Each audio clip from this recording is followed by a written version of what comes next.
आपातकाल के 50 साल पूरे होने पर दिल्ली में एक कार्यक्रम का आयोजन किया गया, जिसमें गृह मंत्री अमित शाह बतौर मुख्य अतिथि शामिल हुए, जहां उन्होंने कार्यक्रम को संबोधित किया और आपातकाल को लेकर के उस समय की सरकार पर जमकर निशाना साधा और तानाशाह बताया।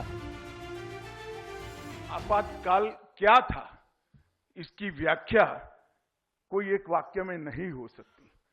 मैंने बहुत सोच विचार कर प्रयास किया। मैं मानता हूं ये संपूर्ण नहीं है, परंतु एक मल्टी पार्टी डेमोक्रेसी मूल स्वभाव जिस देश का लोकतांत्रिक है, ये लोकतांत्रिक देश के स्वभावगत लोकतांत्रिक देश की मल्टी पार्टी डेमोक्रेसी को व्यक्ति के तानाशाही में बदलने का षड्यंत्र का नाम है आपातकाल, जिसका उस वक्त अनेक लोगों ने पुरजोर विरोध किया, व्यक्तिगत नुकसान उठाकर भी विरोध किया। इस दौरान उन्होंने कांग्रेस के अन्य सहयोगी दलों पर भी निशाना साधा और लोकतंत्र को लेकर के सवाल पूछा, साथ ही कांग्रेस पर लोकतंत्र की हत्या का आरोप लगाया। समय की एक विडंबना होती है।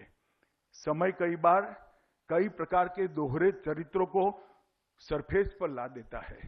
आज कांग्रेस पार्टी के साथ ऐसे भी लोग थे जिनकी सरकारें भी गिरी और 19 महीना तक जेल में भी गए।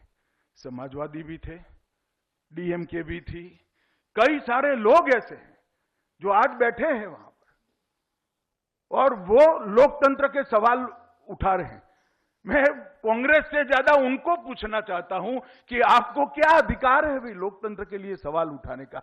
आप किस पार्टी के साथ बैठे हो, जिस पार्टी ने इस देश के अंदर लोकतंत्र की हत्या करने का काम किया था?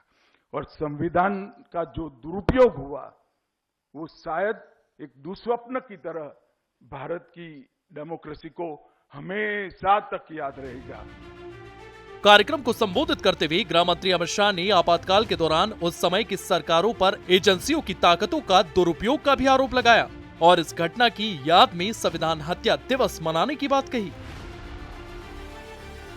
संशोधन के 59वें खंड ने अंततोगत्वा सुप्रीम कोर्ट की शक्तियों को भी छीन लेने का काम किया, लोकतांत्रिक अधिकारों को खत्म कर दिया और एजेंसीज का जो दुरुपयोग हुआ वो भारतीय समाज, ये देश, इस देश की जनता कभी नहीं भुला सकती है।